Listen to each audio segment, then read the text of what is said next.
During that reading, we heard how Ruth went out to glean in the fields at harvest time in order to provide some grain for her and Naomi to survive on. Kim is going to lead us now in a reflection about the practice of gleaning and thoughts on modern day food poverty. I remember an RE lesson in school, and the Bible story being discussed was that one about the disciples and Jesus walking through a field on the Sabbath day and being criticised because they were taking some grain and eating it. Our 20th century Western minds immediately recognised what was wrong. That's stealing. But of course the real point was that they shouldn't have been doing that on the Sabbath.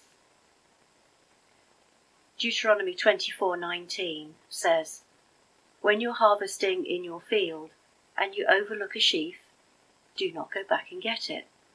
Leave it for the foreigner, the fatherless, and the widow, so that the Lord God may bless you in all the work of your hands. When you beat the olives from your trees, do not go over the branches for a second time. Leave what remains for the foreigner, the fatherless, and the widow. When you harvest the grapes in your vineyard, do not go over the vines again. Leave what remains for the foreigner, the fatherless, and the widow. Remember that you were slaves in Egypt. That is why I command you to do this." So the disciples picking grain when they were hungry and had no money, that wasn't stealing, but it was, to the first century Pharisee mind, working, and it was working that wasn't allowed on the Sabbath. Which sounds rather harsh for people with no food and no money. And that's why when Naomi and Ruth, the two widows not long arrived from Moab, were on their uppers, Ruth went to the fields to glean. That was the provision for those who had no food. They'd come back to Naomi's late husband's land, but with no one to cultivate it during the years they were in Moab. The harvest that first year must have been tiny, if it was anything at all, amongst the weeds. Ruth's in time to join the barley harvest. That was the first harvest of the year, and barley was mostly grown for animal feed. But people who are hungry can't wait a few more weeks for the wheat harvest. These two women were alone in a men's world. Society's rules were decided by men.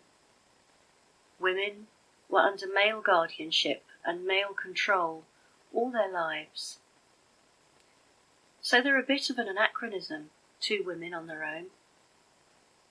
We might think in some ways they're free. There's no father, husband, brother, or son to tell them what to do. But they're also vulnerable, and they must eat.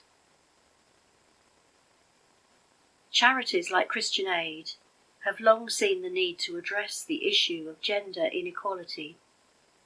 There are basic human rights at stake: access to water, sanitary facilities, food, education, and employment, and to access all of these without harassment. You can't address poverty in many places without addressing gender inequality that forces women into impossible choices. In those places we're going to get food or water, or trying to work or travel or get an education, risks the worst kind of bullying and harassment, even rape and murder. Ruth has the right to glean in the fields after the harvesters have passed by. So why do the male workers need to be told to leave her alone? Why does that even need to be said? Our English Bibles translate the verse in different ways. that the men are not to bother her, not to molest her, or not to lay a hand on her.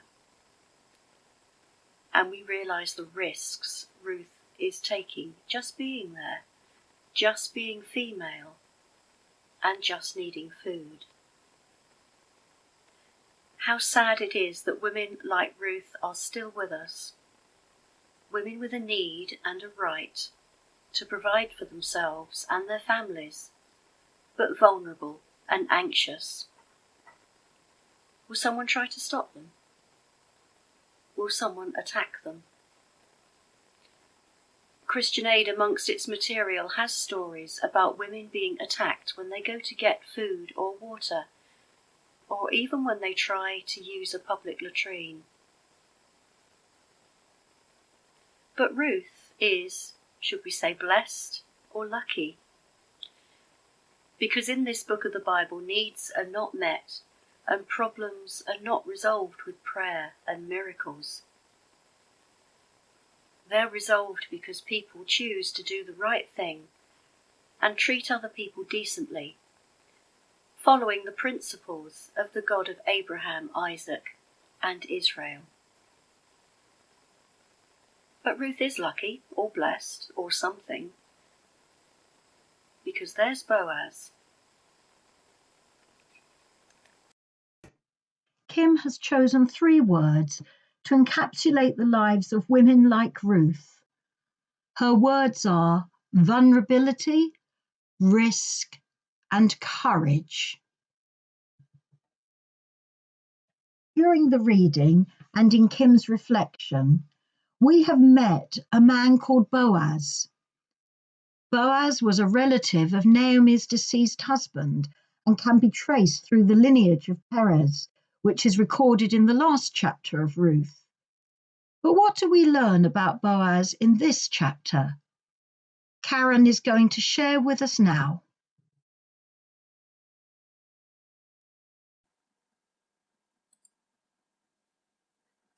So who is this chap, Boaz?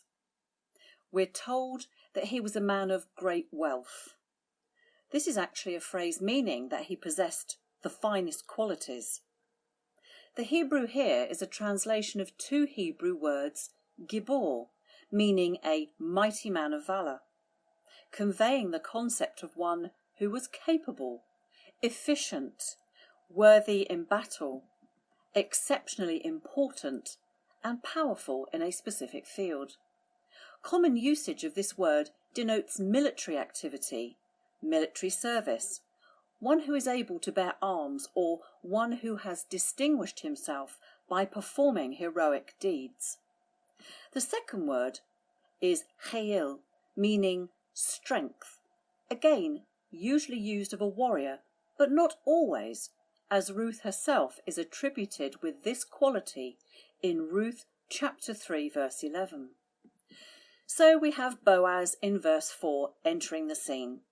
He arrives at his field and greets his workers as they harvest the barley, saying, "The Lord be with you." And they respond, "The Lord bless you."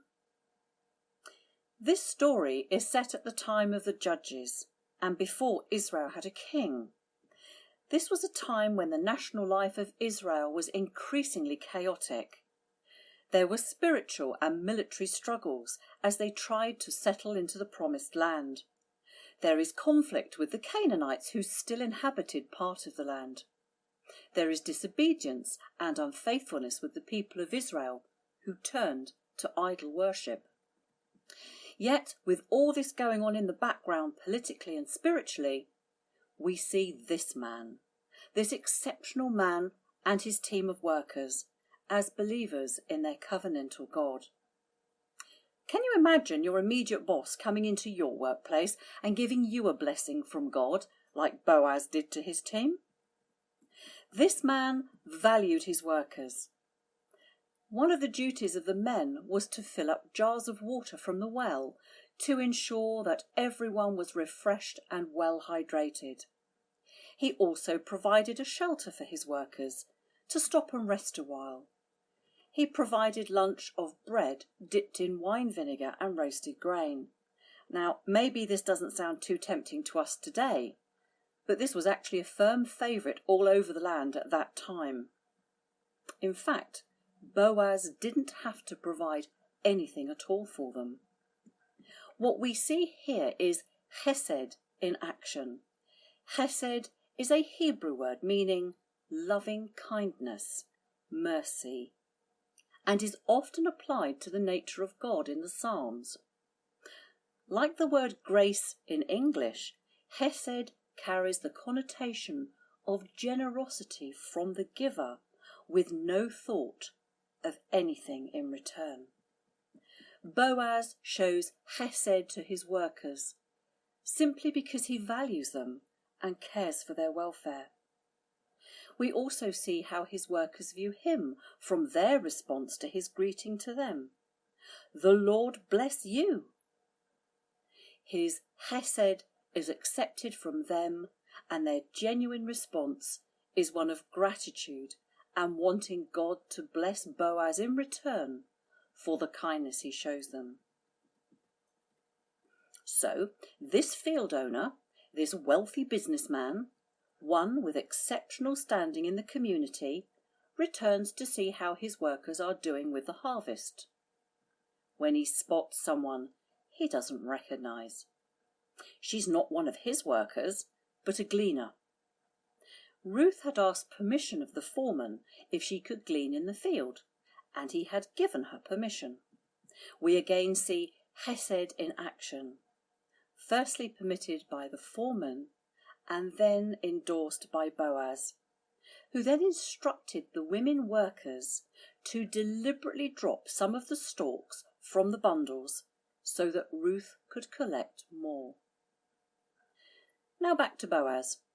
He noticed this unfamiliar face in his field and asks after her to his foreman, who tells him everything he knows about her and her mother-in-law. Boaz then doesn't send a message to her via the foreman. He goes to speak to her himself.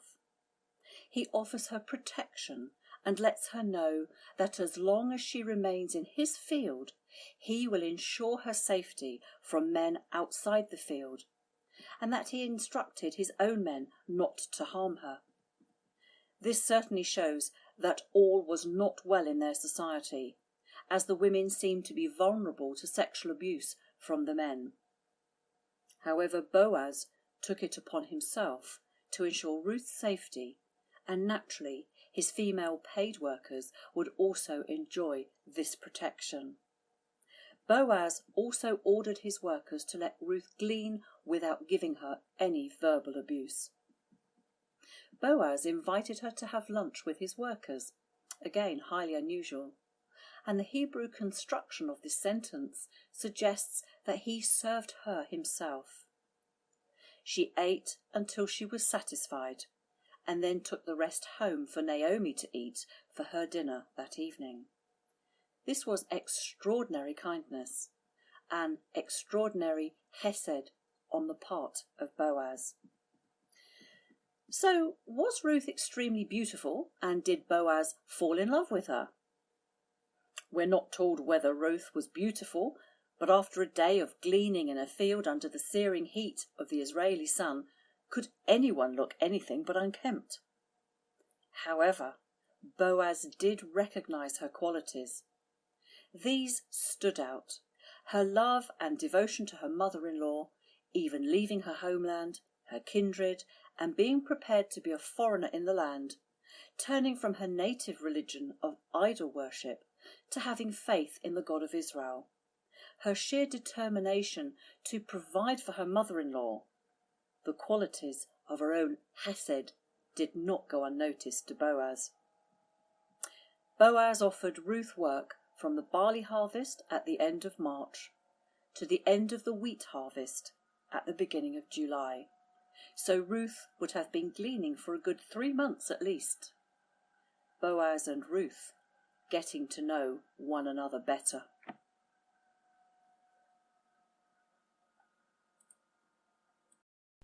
These are the 3 words that Karen has chosen to describe Boaz: valiant, protective, and generous. One theme that runs throughout this chapter is that of generosity. But what did it mean for those living in the time of Boaz and Ruth to be generous? And what does it mean for us to be generous? Catherine explores these ideas in our final reflection.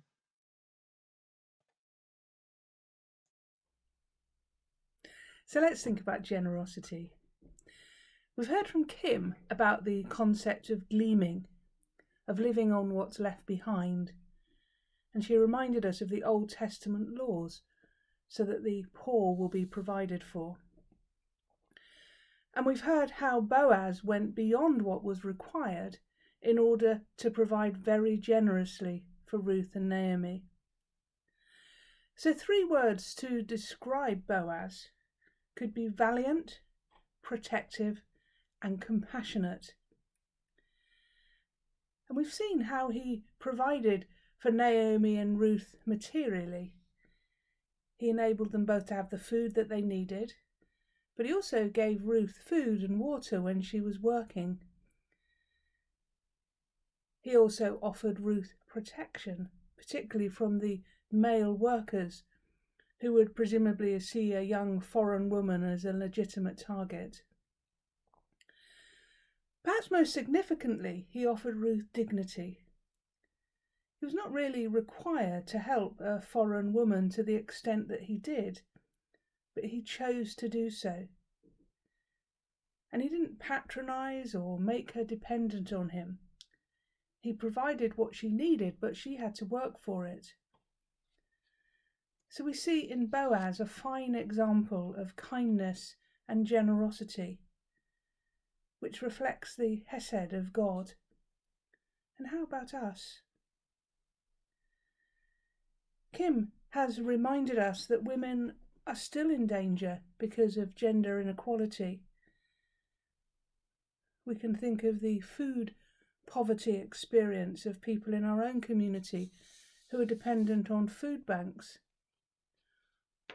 or the challenge of the Black Lives Matter campaign. All these injustices provoke a response from us.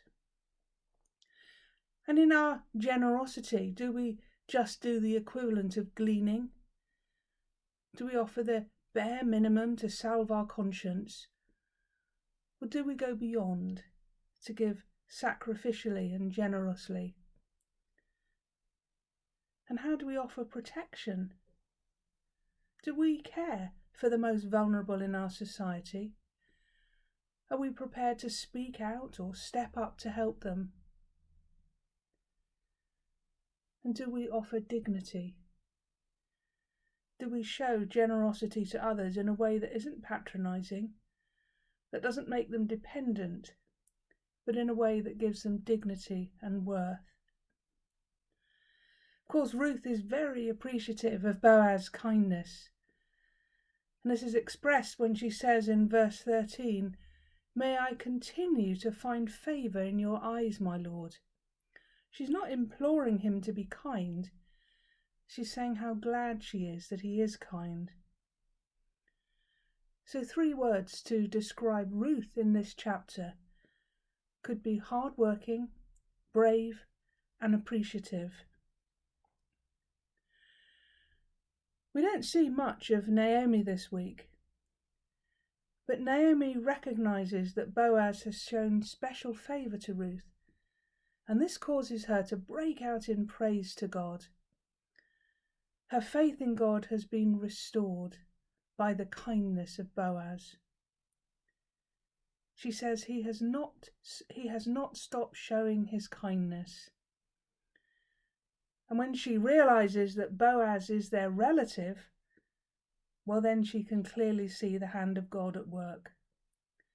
God is continuing to show his hesed to them.